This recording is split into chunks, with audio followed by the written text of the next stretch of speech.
Out of everyone we've met so far in the Testament series, Daisy might be the one I'm most interested in. And honestly, the one I trust the least. Because on the surface, she feels completely different from someone like Agnes. She's sharp, witty, and outspoken in a way that feels very outside of Gilead. Like she's lived a real life, made her own choices, and is not afraid to push back. And that alone makes her compelling. But the more we see of her, the more things start to feel off. There are details in her story that don't fully line up, timelines that feel a little shaky, pieces of information that, if you really stop and think about them, raise more questions than answers. And that's where things get really interesting. Because now the question isn't just, who is Daisy? It's, are we even being told the whole truth here?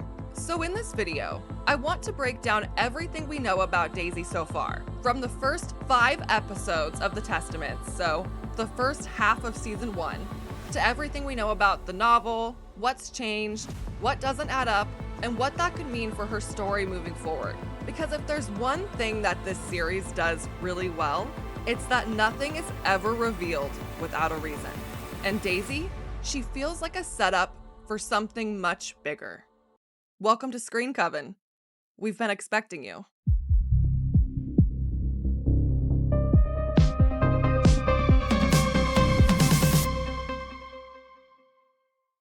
When we first see Daisy in the Testaments, we're immediately thrown into a different timeline than what happened in the novel. We see Daisy already as a Pearl Girl at the Aunt Lydia school. It appears that she's actually leading a prayer circle with the other Pearl Girls. The Pearl Girls are girls who came to Gilead looking for a fresh start. As Agnes explained to us, of course, they have to be fertile, and they also have to be willing to do God's good work for Gilead.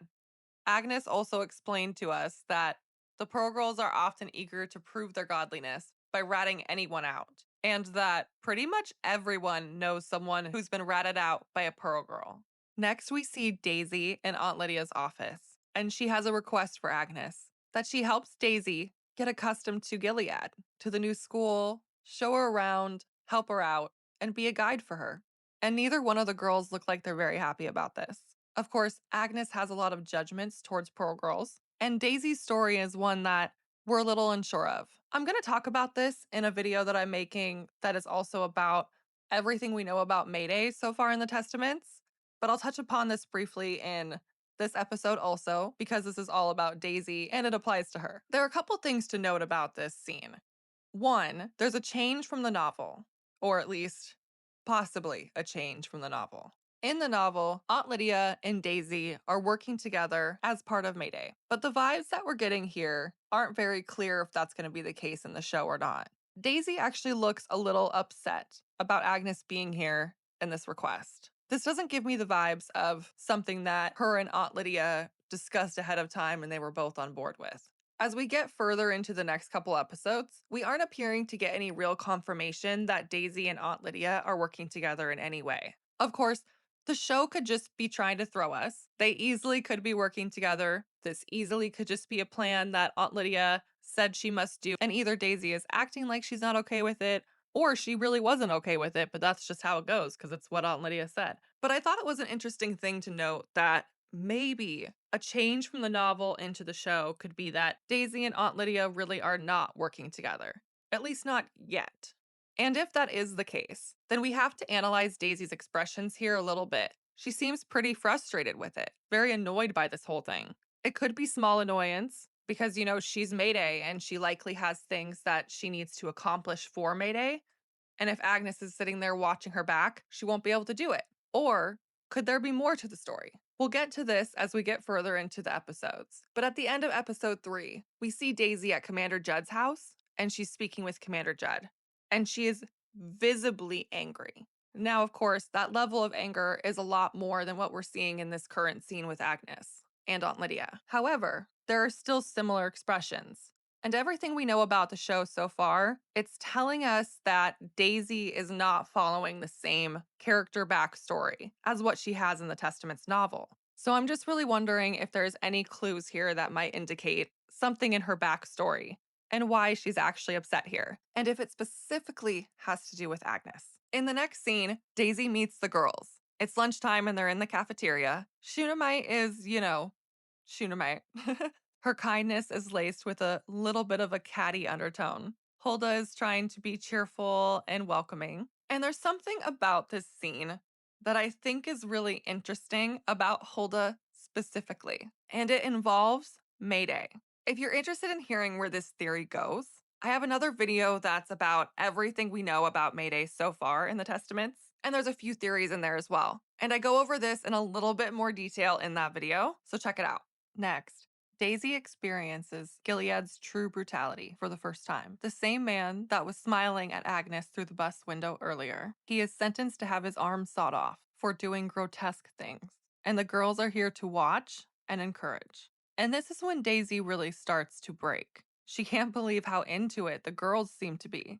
She runs off, feeling sick, and when Agnes comes to find her, she starts yelling profanities and taking God's name in vain. When she sees the look on Agnes's face, she's instantly horrified and apologizes and begs Agnes not to tell.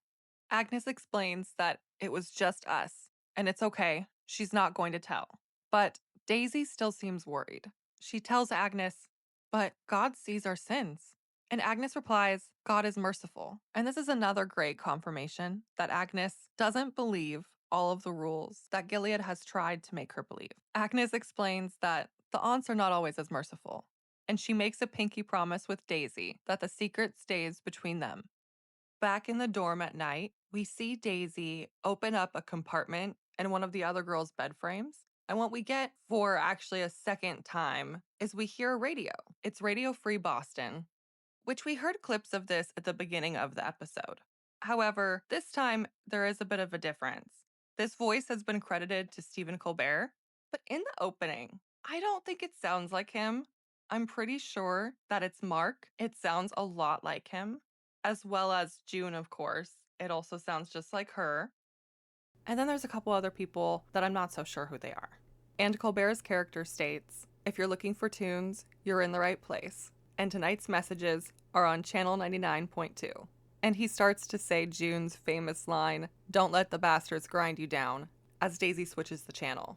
We then hear a message, "Red dog, green house, white barn, you have packages waiting," as well as, "If you're in the paperclip club, sit tight," before the message says, "That's all the updates," and ends. And I mentioned earlier that I have another video that's dissecting everything we know about Mayday so far in the Testaments, and I'm going to go into this section a little bit more in detail in that video. So please check it out if you're interested in discussing this part more. As a brief summary, it seems pretty safe to assume that the red dog, greenhouse, white barn, you have packages waiting part seems to be a message for either one person or maybe three people. And just because this show loves colors, maybe we could assume that these colors are indicating towards something or someone. White barn could be an indication of Daisy. Red could be referring to a handmaid. Green, of course, could be referring to one of the green girls. Dog could be referring to more of a person or a guard, as opposed to a house or a barn could be referring to more of a place. It's a little too early to say for sure. Daisy does appear to have a small reaction when this is being said, but not enough to know if this really was for her. When they mention the paperclip club part and then the message wraps up, she's visibly annoyed. So that could be an indication that the paperclip club part was something that she was waiting for and hoping for an update on. Or she was just upset because the update she was waiting for never came at all. I love these little glimpses into her Mayday life, and I thought it was an interesting choice, of course, that she's stashing her banned items in her bunkmate's bed. I mean, I get it, of course. It's just an interesting choice. The first episode ends with us seeing a little bit of Daisy's life in Toronto. She's skateboarding to her parents' thrift store, and as she walks in, we see her walk past none other than June Osborne. I'm very excited to see June play a key role in the Testaments. And I want to just point out at this point a key difference from the book. In the novel, the character that June would be portraying was called Ada, and she was a family friend to Daisy's parents. Neil, and Melanie. And after Daisy's parents are killed, Ada is the one that takes Daisy away to safety. It's then that Ada and her colleague Elijah reveal to Daisy who she really is, her true identity. That she's the famous baby Nicole, the one taken from Gilead. Of course, we know that the Testament show is not following the same storyline. Whether or not Daisy actually ends up being Nicole is quite unlikely due to some timeline changes that vary from the television show to the novel that just wouldn't work. Later in episode 3, June tells Daisy a story about who she is. So we'll talk about that more when we get to that part of the episode. I just wanted to set this up now because it's important to note the difference from the book here. That June is in fact playing a key character from the book. It's just going to be written differently now that this isn't actually a new character. It's June. So, in the novel, similarly to how the Testament show seems to be setting this up, Ada's character oversees Daisy's preparation to infiltrate Gilead and become a Pearl Girl. She teaches her self defense and helps her learn how to play the religious role.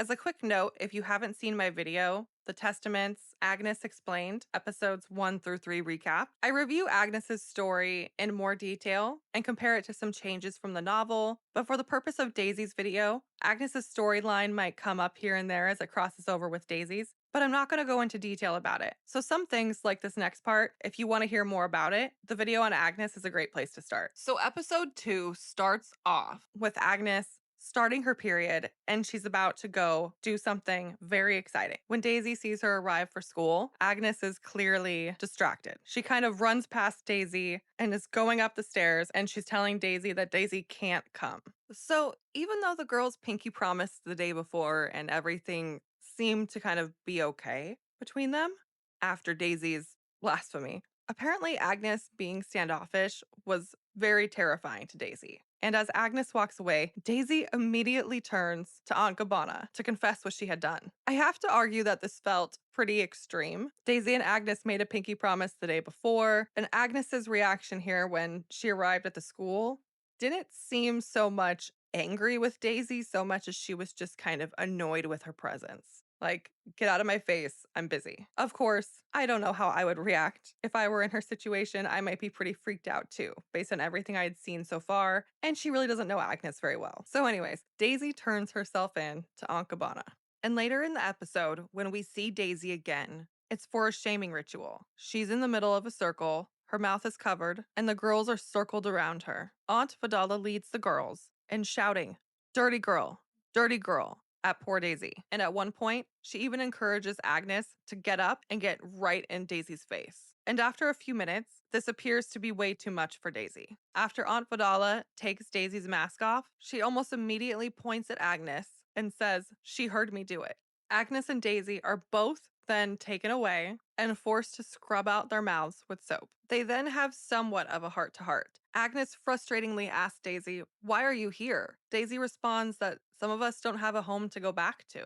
She's been granted a fresh start here in Gilead. She asks Agnes to please give her a chance, but Agnes just leaves. The final scene that we get of Daisy in this episode is we're seeing her in the bathroom at night, and she's creating a map of the school. And when she comes back to the dorm room, we see her put that map in the hidden space in her bunkmate's bed frame that I mentioned earlier. Only this time, as Daisy gets into bed, she notices that her bunkmate is awake and watching her. Daisy doesn't know how to react. She just rolls over and pretends to go to sleep. It's hard to say for sure what future implications this will have for Daisy. Of course, she could be told on, which could lead to horrible punishment. Her bunkmate could just use this info over her. It's possible that her bunkmate is also involved in Mayday. If the storyline here follows the novel at all, then Daisy and Aunt Lydia would be working together. So, if that's the case, maybe Daisy could avoid punishment if she's told on, somehow, because of her connection with Aunt Lydia. And then we get to episode 3, which is titled Daisy, and is really showing us a lot of her backstory and helping to give us a few more answers about who she is and why she ended up here. At the beginning of episode 3, we see Daisy with the other Pearl girls attending to the bees. And this is the first time that we get Daisy narrating the story. As a quick refresh of the Testaments novel, the book itself is a retelling of what happened in Gilead by Agnes, Aunt Lydia, and Daisy. It's 15 years in the future. Here, Daisy says, You asked me how I ended up in Gilead, and so I think it's safe to say that just like Agnes's narration is also definitely in the future, Daisy's is also probably being told from that same point in the future. Now, here's the part where Daisy tells us what she learned about Gilead growing up in Toronto. Her teachers explained to her that even though it seemed like Gilead had happened overnight, there were signs of it for a while, that candidates who were running for office had said things openly about women, about gays, and yet still they were elected. They explained that people thought they were speaking in hyperbole. But now, of course, as we know of the world of Gilead, women can't have jobs or phones or read books. Next is where we're introduced to Neil and Melanie, Daisy's parents.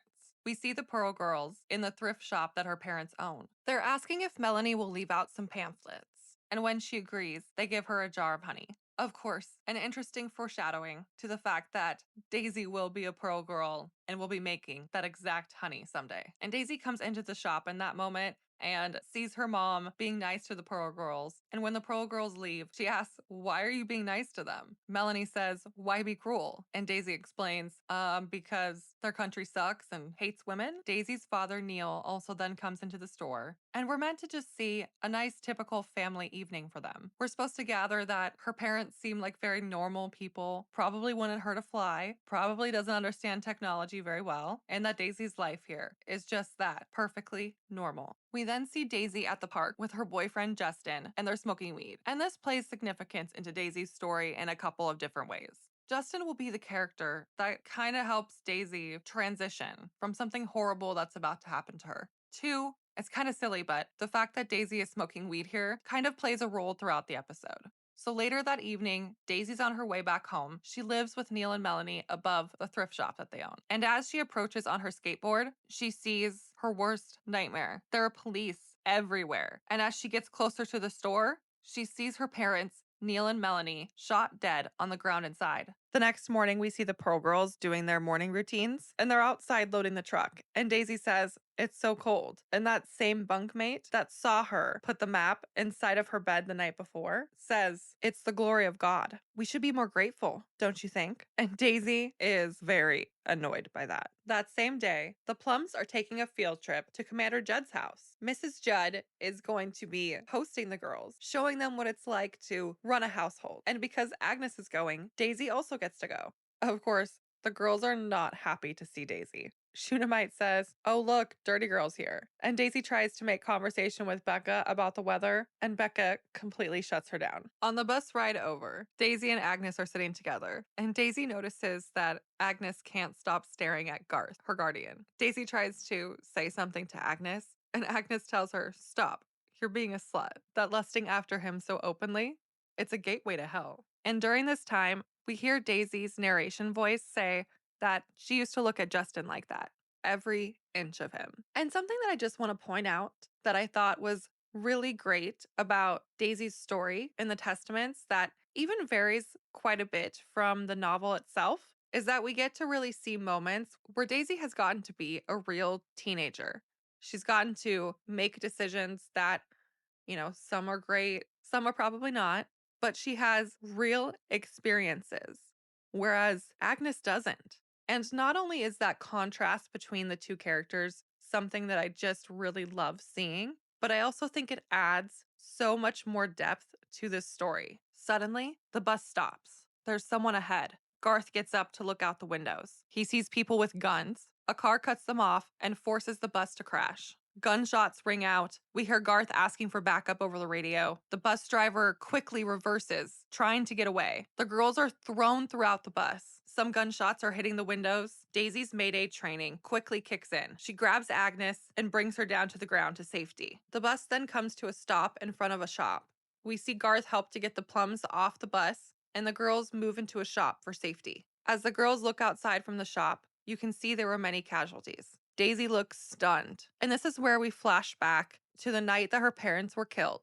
She's now at the hospital, specifically the morgue, and she's being asked to identify her parents' bodies. As Daisy is still in the hospital, we then see a man who claims to be from social services approach her. He tries to give her a tea. Daisy asks for her phone. He tries to explain that he can help her and get her phone, but they need to go somewhere else first. He says that he'll sign her out and then they'll leave. He tells her to drink her tea and don't move. Okay, all of this feels incredibly suspicious.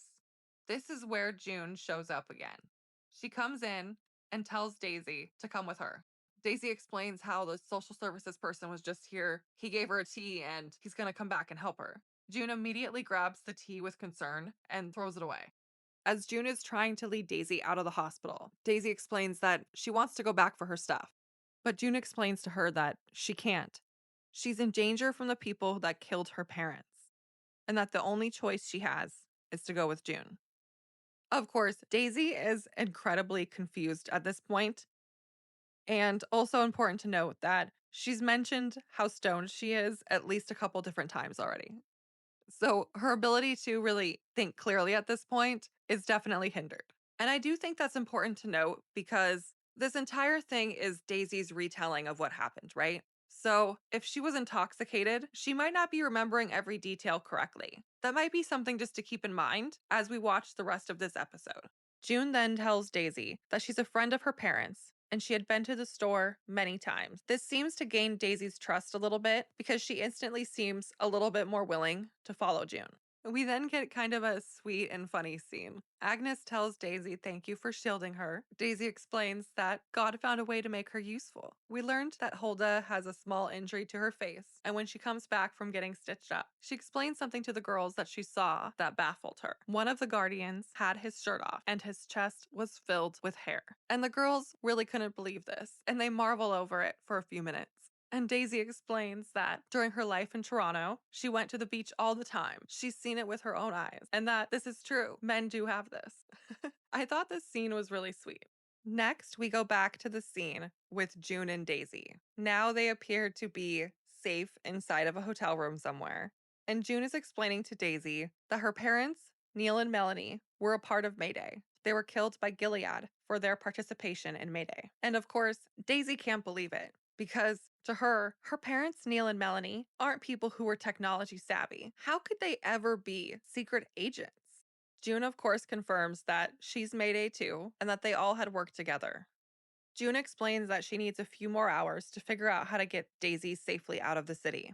But Daisy is not having it. Of course, she's still stoned, and she feels like she has to go talk to Justin. He doesn't know where she is. By now, he's probably heard about her parents' murder on the news. She wants to call him, but of course, she doesn't have her phone, and June's not going to let her call him. So later that night, when June is asleep, Daisy sneaks out to her boyfriend Justin's house.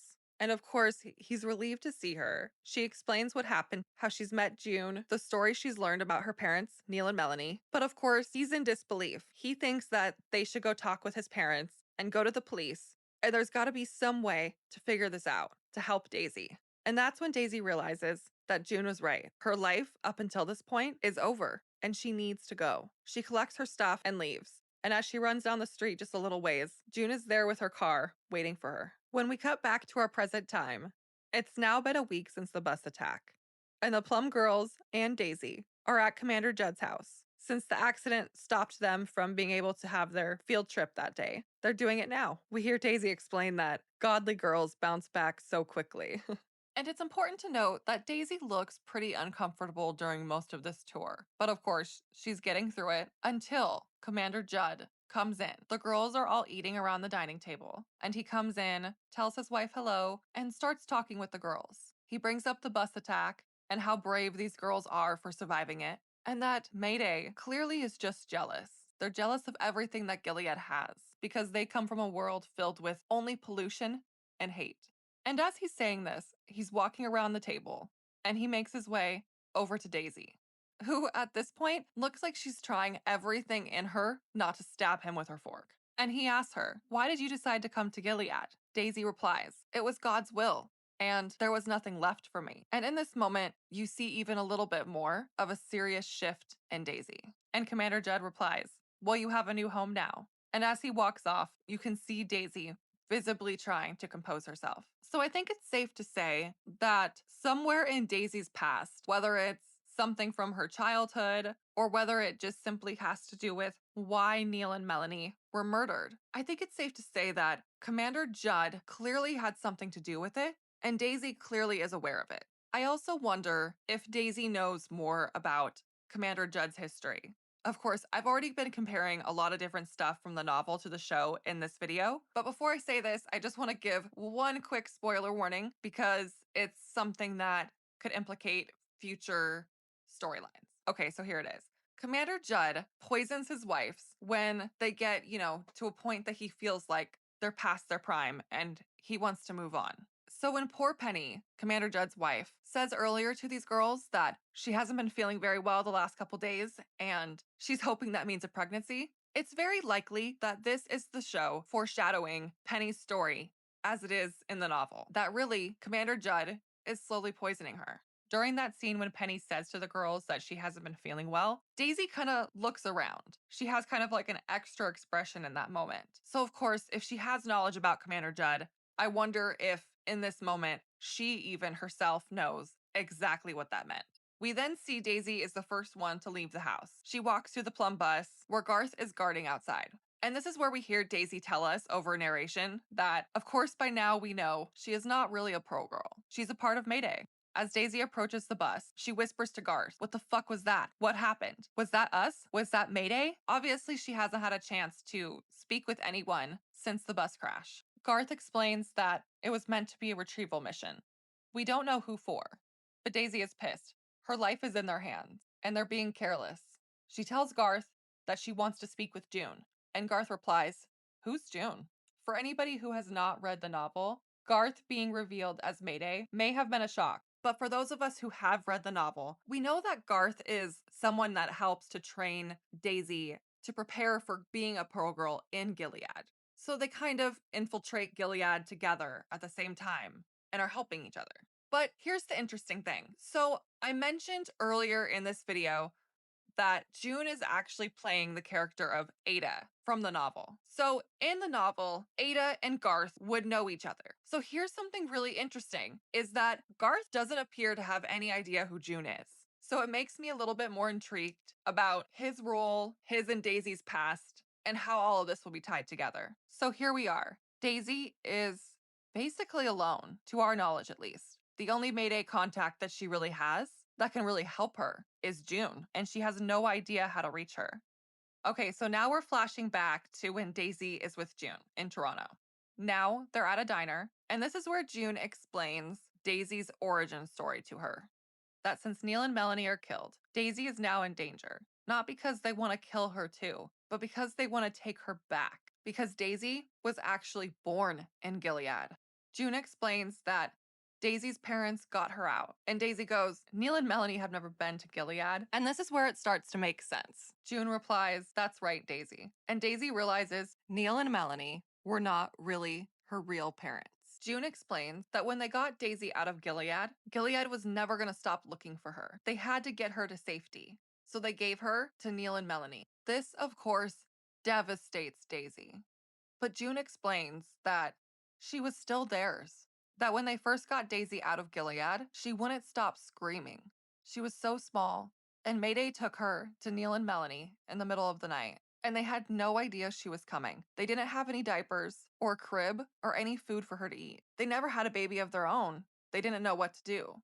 June explains that Melanie just kept singing and singing Daisy's show tunes until eventually she would go to sleep. Daisy questions how June knows any of this, and June explains that Melanie told it to her hundreds of times. By this point, Daisy feels like her parents were killed because of her. June tries to explain that isn't true, but Daisy replies, "Just because you say it with conviction doesn't make it true." And of course, there was an interesting change here from the novel. In the novel, Daisy actually attends a protest against Gilead, and this gets her seen by Gilead operatives, which then, of course, leads to Neil and Melanie being killed. However, in the show, of course, that wasn't the case. And I'm wondering if they made this decision just so there's a little less feeling of blame placed on Daisy. June then gets up to leave, and she tells Daisy, "Keep ordering coffee, stay here. Someone will be back to get you." Daisy says, "You're just leaving me alone?" And June reminds her, she's never alone. Mayday has always had her. And they always will. And she tells Daisy, "Don't let the bastards grind you down." And Daisy replies, "Sure, I won't let them." So there is so much to make of this. And I want to stop right now and just talk about a few different things. In the Testaments novel, Daisy, of course, ends up being baby Nicole. And I've made a couple videos where I've talked about this I actually just made a video a few days ago that talks about this exact scene we just saw. And I'm questioning whether or not the writers have just created some sort of big plot hole or if there's some sort of weird twist here that we just don't know yet. So let's start with the fact that in the Testament show right now, it doesn't appear that Daisy is going to be baby Nicole. And the reason we think that are well, several reasons. One, the showrunners have told us that Daisy is not Nicole, as she is in the book. We've also been told that the show takes place 4 to 5 years after the events of The Handmaid's Tale. At the end of The Handmaid's Tale, Nicole looks like she couldn't be any older than 3 years old. Daisy certainly can't be Nicole. She would still be a young child. So I've had some theories going into the show. Could Daisy be Kiki/Rebecca from The Angel's Flight? Could she be some other child that we've seen rescued in The Handmaid's Tale? Well, here's some interesting things that I think we learn from this scene/episode. June is telling Daisy that she was rescued from Gilead as a baby who was in diapers, who still needed a crib. She was small, most likely this child was no older than 4 at maximum. But honestly, by the way that June describes her, I'm gonna guess she was probably younger. Okay, so there's a few different things to figure out here. Gilead took full control in around 2014. So if the Testaments is taking place in 2026, this would be 12 years after Gilead took full control. Chase Infinity, along with show creators, have said that Hannah is playing around 14, 15 years old. Now, I've seen a couple conflicting reports, and I want to report this as accurately as I can, but I also just want to put it out there that there's a lot of different lore that has given different dates. Okay, so from what we are aware of, Hannah/Agnes, of course, was born in 2009. So when the Gilead regime took full control, she likely was about 5. However, at the start of the Handmaid's Tale series, she's 8. And at some point in season 5, June mentions that Hannah would have been turning 12. Okay, so Hannah is 12 in season 5 of The Handmaid's Tale. But now here we are, 4 to 5 years after The Handmaid's Tale, and she's only aged a couple years? So it starts to get confusing. And before you ask me, hey, why are you spending so much time talking about Agnes? I thought this was about Daisy. Because this matters. And depending upon what answers we get in the next few episodes, this may or may not be the last time I ever have to bring this up. Okay, so June explaining that Daisy was taken out of Gilead at the age where she still needs diapers tells us that, let's say Daisy was taken out in 2014 when Gilead first took full control. Okay, so then let's say she's exactly Agnes's age, which would be 5 in 2014. Because I'm no expert, but 5 to me sounds like the oldest June could possibly be talking about here. A kid that she just describes as so little and still in diapers. So this can put Daisy as being born the same year as Agnes, 2009. I would say it was a couple years before because she really gives me the vibe that she's older than Agnes. I mean, she's lived a lot more life experience. Of what we've seen of her, it's a little bit more equivalent to someone who's maybe more 15, 16, not like 13, 14. But if she was born a couple years before Agnes and is 16 now here in the Testaments, then that would have made her too old to fit that so little and in diapers description that June gave us.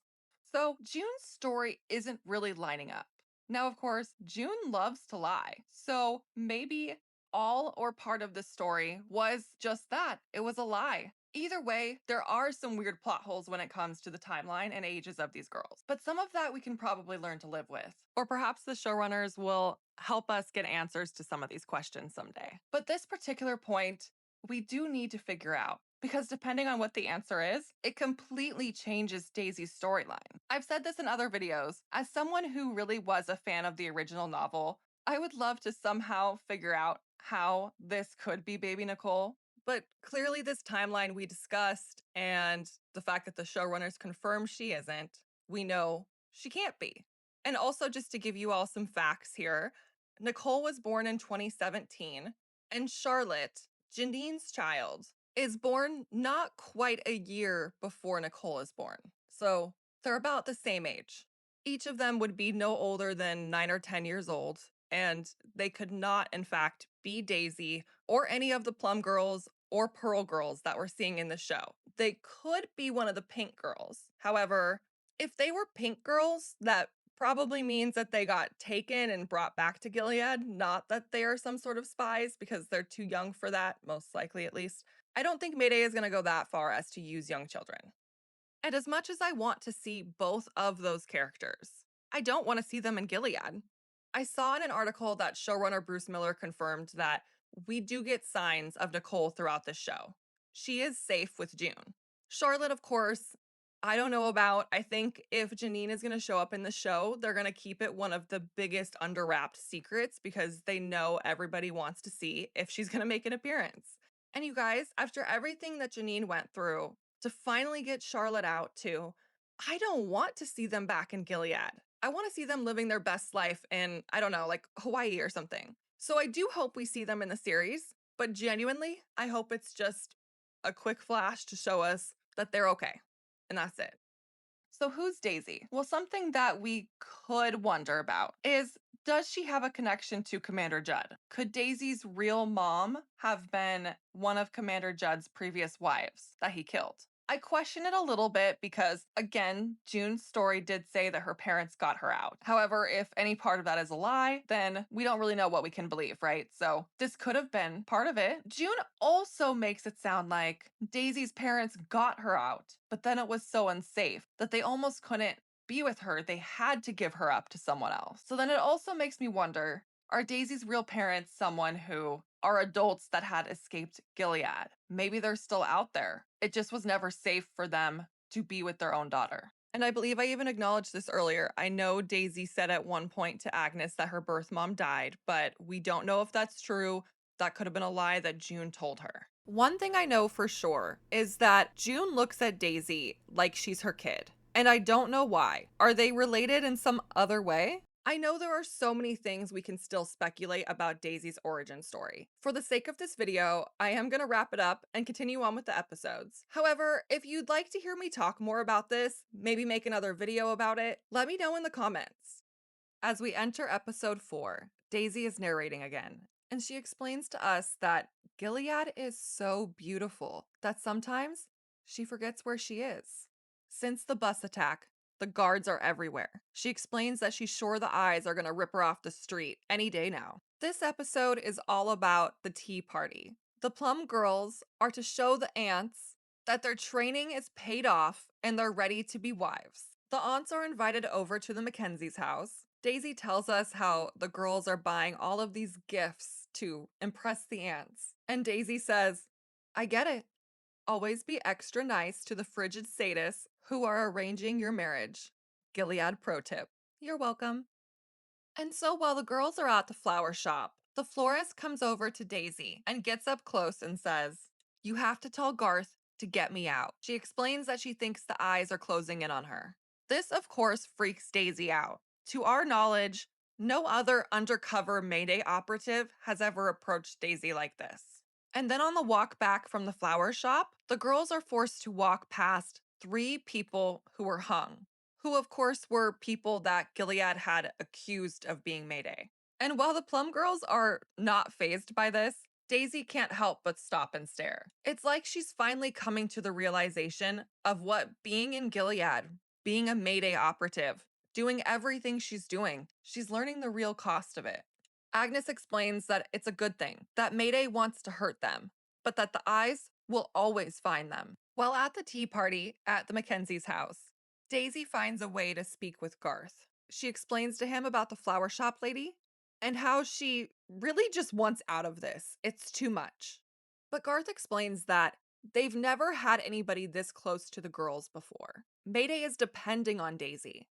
And if they were at all to even consider getting her out, she probably needs to give them some sort of key information. Garth asks Daisy, has she heard anything about Commander Hayes? Which he explains is Shunammite's dad, which is an interesting thing to note because we haven't really heard much about Shunammite's father yet this series. Why is he so important to Mayday? While at the tea party, Daisy is observing and helping, and she gives us some key information. One, she confirms to us that Agnes's father, Commander Mackenzie, is the top commander of Gilead. And then Daisy explains that Jehoshaba's father designed the colonies, and he recently traveled there. In a later scene, Daisy is speaking with Penny, who is, of course, Commander Judd's wife, and Penny explains how she feels so awful for the Plum Girls, how they had to deal with this bus crash just a week before their ball, and how she hopes that Mayday and all of the gender traders basically get what they deserve. And Daisy just looks at her, and you can tell that she's furious and just tries to say politely with a smile on her face, "Can I get you some more ginger ale?" Funny enough, I have absolutely no sympathy for the fact that Penny is being poisoned after this scene. Later on at the tea party, there's an incident with one of the Plum Girls. Well, okay, not so much of an incident. Paula trips one of the Plum Girls, and this causes chaos. Of course, this poor girl is now trying to figure out if she's even going to be able to marry anybody of power at all. Anyways, the whole thing's kind of silly, and I'm not going to dive into it here because it's not about Daisy. However, Daisy sees this whole thing and she just can't believe the littlest things that these girls freak out over and, really to them are like life-changing things. So, while this girl is upset and freaking out, and all the other girls are kind of attending to that, Daisy decides to sneak out to Commander Mackenzie's office. At first, she doesn't think he's there, so she just walks in. And of course, he is. He's sitting there in the back corner and he's wondering what the hell she's doing there. She quickly comes up with some kind of excuse. She sees chocolate on his desk and explains that she hasn't had chocolate since she came to Gilead and couldn't help herself. Thankfully, Commander Mackenzie doesn't get angry. He actually just gives Daisy one of the chocolates. And he seems really kind of introspective in this moment. He asks Daisy if Agnes is happy. It feels like there's something going on with him, but we're shown so little of Commander Mackenzie, it's hard to say yet. So Daisy takes one of these chocolates, and as she's leaving, she realizes that the writing on the back is actually Japanese. I mentioned pretty early on in this episode that I recently put out another video that's all about everything we know so far in the Testaments about Mayday. And I talk about this part a little bit more in detail in that video. Basically, the writing on the back just has ingredients, so it doesn't really give us any indicating clues right now. Unless, of course, ingredients are an indication. It could be. I haven't gotten that far in my research yet. When she gives the chocolate to Garth later, he is a little weirded out by it. He explains that Japan has sanctions against Gilead. What would Commander Mackenzie be doing traveling there? Commander Mackenzie did explain to Daisy that Agnes used to love eating those as a kid, and he doesn't know if she still likes them anymore. To me, this sort of implies that maybe those chocolates have been sitting there for many years, but we don't know for sure. I called this out in my Mayday video also, that in the Handmaid's Tale novel, not the series, Japanese tourists actually visited Gilead quite frequently. So Gilead and Japan had, I guess you can call it a great relationship, but in the series, we never heard anything about this. The episode ends with Daisy arriving back to Agnes's house and dropping Agnes off for the evening. And we see a brief moment where the girls are talking. Paula actually comes out of the house and she wants to have a look at Agnes's tooth, which broke earlier on the porcelain doll. If you aren't familiar with this, you can go back and watch my Agnes Explained video that I talked about earlier, where we recap more of Agnes's story. So, okay, she's back from the dentist. Paula wants to inspect Agnes's tooth, and of course, Paula can't help herself. She has to insult Agnes in some way. And this time, she tells her she has weak genes. And Agnes goes, "Tabitha?" And Paula makes it clear that no, she's not talking about Tabitha. She's talking about June, her birth mom. Agnes looks speechless by this. It's really hard to say from her look if she is understanding that Paula means June. She knows that Tabitha, of course, wasn't her birth mom, but we haven't really been given any indication as to what else Agnes is actually sure of, what she remembers from her past. And when Daisy tries to ask her what Paula meant by that, her birth mom, Agnes explains that it's rude to ask people about that kind of stuff here. It's a sweet moment where Daisy also shares that her mom and her birth mom are also dead. The girls appear to bond a little bit. Agnes is then called inside, and Daisy leaves. And as Daisy is on the drive home, she goes past the flower shop, where there are tons of guardians removing stuff from the store. And we learn when the guards had showed up, the florist had tried to run, and they shot her in the street. And this episode ends with we see Daisy bringing her radio into the bathroom. And we hear a voice comes on again that says, "This is Radio Free Boston. We have an urgent message for," and then it just cuts out. We hear a tone, and it's unclear if this staticky tone that we're hearing means that the station cut out altogether, or if this is supposed to kind of represent a shock coming over Daisy. Obviously, the show doesn't want us to know what this urgent message is yet. We don't know which one of these two things it is, but either way, Daisy must be terrified.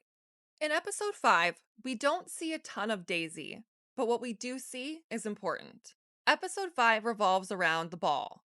The Green Girls are here to present themselves to the commanders, to their future husbands. And of course, Daisy is there as a Pearl Girl helping. The first scene we see of her, she's standing in a hallway, and a disgusting commander comes up to her and tries to touch her. She instantly says, "Don't touch me." Of course, the commander is just a weak little man that tries to throw a tantrum. Thankfully, Garth comes in, and he convinces the commander that he'll take care of her. So the commander leaves, and I love it. Daisy says, "Sorry, my Toronto came out." And Garth explains to Daisy in this moment that the chocolate she brought him from Commander Mackenzie's office was actually really helpful. That Mayday thinks that if Commander Mackenzie is meeting with the Japanese, that maybe he's trying to broker a deal for artillery. And he asks if Daisy can get closer to Agnes and get any more information. Daisy's not sure how she's going to do it, but she'll try. She asks Garth if he has any more information on how to get her out, and he tells her, "You have to prove you're worth it." The final main scene that we get from Daisy in episode 5 is a sweet scene with Becca. The ball has been going on for several hours. Becca has had to dance with several different commanders. And even though the men have been ordered by Aunt Lydia not to give the girls any alcohol, of course, they don't listen. So at this point, Becca has leaned in hard to the alcohol. She's obviously very depressed. And we see her stumbling down the hallway, and Daisy and Shunammite find her. Shunammite asks Daisy to help her. Don't let anyone see her like this. Daisy leads Becca to the bathroom, helps her get some water, and tries to talk to her for a bit. When Daisy suggests that Becca head back out, Becca explains that she doesn't want to go. She doesn't want them touching her. She doesn't want them looking at her. She's barely eaten in days because of how anxious she has been for the ball. Becca explains that sometimes she prays to God and begs for him to broom away the earth and extinguish the stars. Daisy tries to explain that she knows how Becca feels, that there are some good guys out there. She tries to explain that God loves her and has a plan for her, and that she should think of her friends, the people who love her. Think of Agnes. And as the show has hinted throughout the previous 4 episodes, we finally learn Becca's secret. She explains that Agnes doesn't love her the way that she loves her. Daisy tells Becca that it's okay to feel this way, and then Becca leaves to go back out to the ball. This whole scene was rather devastating. I love Becca's character so much. Mattea Conforti is doing such an incredible job bringing her to life. I honestly love this character more than I even loved her in the novel. And because of that, I am terrified to see where her storyline goes for the final 5 episodes of season 1. Thank you for listening to my review of Daisy's story so far. As a reminder, this has been episodes 1 through 5. The remaining 5 episodes will be airing over the next month, so you can expect a part 2 to be done once the first season ends. So if you liked this video, please give it a thumbs up and make sure to subscribe so that you're notified when part 2 comes out or any other videos I make on the Testaments. So far, I've been releasing at least a couple a week, and I'll continue to be doing that throughout the season. What do you think of this season so far? Let me know in the comments. As always, I really appreciate your support of my channel. I'll see you next time, and remember, the Coven is always watching.